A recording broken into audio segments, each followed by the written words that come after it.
আসসালামু আলাইকুম রহমতুল্লাহ। ভারত এবং পাকিস্তান যুদ্ধ হচ্ছে। আমরা সোশ্যাল মিডিয়ার মধ্যে দেখতেছি ভারত এবং পাকিস্তানের যুদ্ধ।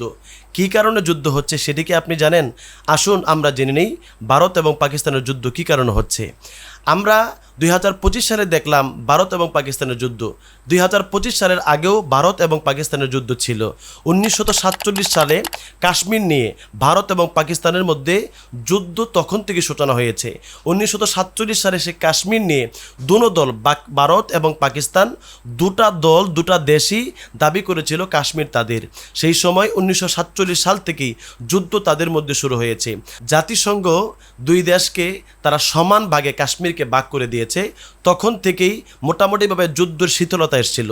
তারপরে 1965 সালে আবার যুদ্ধ হয়েছে। তারপর থেকেই সেই যুদ্ধ লেগে আসতেছে।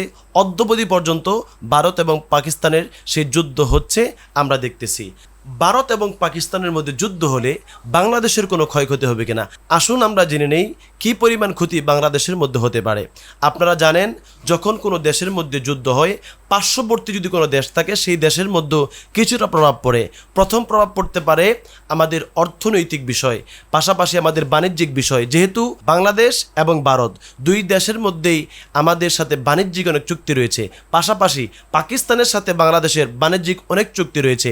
যখন দুই দেশ যুদ্ধ হবে তখন আমরা অবশ্যই সেই সমস্ত বাণিজ্যিক বিষয়গুলো নিয়ে আমরা চাপের মধ্যে পড়ব এবং তাদের সাথে আমাদের যে বাণিজ্যিক লেনদেন রয়েছে সেইগুলোতে ব্যাঘাত ঘটবে। পাশাপাশি শরণার্থী ওই দেশ থেকে আমাদের দেশের মধ্যে আসতে পারে। অনেক সময় আমাদের এই যুদ্ধের কারণে, ভারত এবং পাকিস্তানের যুদ্ধের কারণে আমাদের দেশের নিত্য প্রয়োজনীয় জিনিসের দাম বেড়ে যেতে পারে। তবে আমি একজন মুসলমান হিসেবে, আমরা সকলে মুসলমান হিসেবে আমরা অবশ্যই পাকিস্তানকে সমর্থন করি, কারণ পাকিস্তান একটি মুসলিম কান্ট্রি। আমি মুসলমান হিসেবে আমার মুসলমান ভাইকে আমি সাপোর্ট করি, মুসলমান দেশকে আমি সাপোর্ট করি।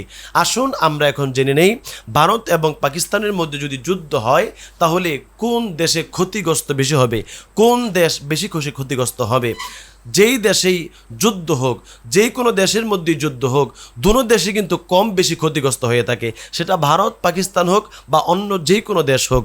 যদিও পাকিস্তান থেকে ভারতের সামরিক শক্তি কিছুটা বেশি। আসুন আমরা জেনে নেই ভারত এবং পাকিস্তানের সামরিক শক্তির দিক থেকে কারা বেশি এগিয়ে। ভারতের মোট বিমান সংখ্যা 2229টি, পাকিস্তানের বিমান সংখ্যা 1399টি। যুদ্ধ বিমান ভারতের মধ্যে রয়েছে 513টি এবং পাকিস্তানের মধ্যে রয়েছে 328টি। হেলিকপ্টার ভারতের মধ্যে রয়েছে 899টি এবং পাকিস্তানের মধ্যে রয়েছে 373টি। আসুন সাজোয়া যান কি পরিমাণ রয়েছে ভারতের মধ্যে আমরা সেটা জেনে নিই। ভারতের মধ্যে 1,48,594টি সাজুয়া যান রয়েছে আর পাকিস্তানের মধ্যে রয়েছে 17,516টি এবং ভারতের মধ্যে ট্যাঙ্কের সংখ্যা 4,201টি, পাকিস্তানের মধ্যে রয়েছে 2,627টি এবং সাবমেরিন ভারতের মধ্যে রয়েছে 18টি এবং পাকিস্তানের মধ্যে রয়েছে 8টি। যদিও আমরা জানি, আমরা দেখতেছি পাকিস্তানের মধ্যে সামরিক সংখ্যা কম, সামরিক শক্তি কম, কিন্তু তারা মুসলমান, তাদের ঈমানি চেতনা অনেক বেশি।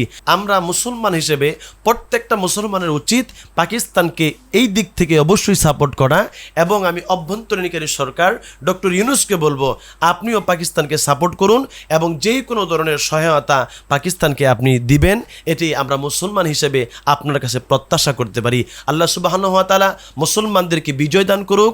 আল্লাহ সুবহানাহু ওয়া তাআলা মুসলমানদেরকে ঐক্যবদ্ধ হয়ে মুসলিম বিশ্ব জয় করার তৌফিক দান করুক। আল্লাহুম্মা আমিন।